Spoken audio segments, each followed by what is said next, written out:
Это финская подлодка Вессика времен Второй мировой. По сути дела, это была головная подлодка второй серии. Такие субмарины активно использовались Германией, а Вессика была прототипом.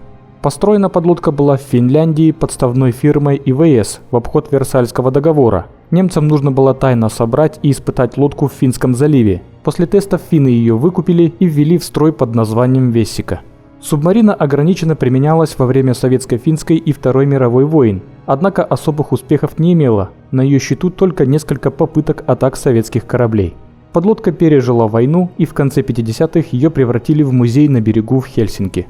По части темы германских подлодок есть выпуск о торпедах с интересной системой наведения ФАТ, ссылка ниже на экране.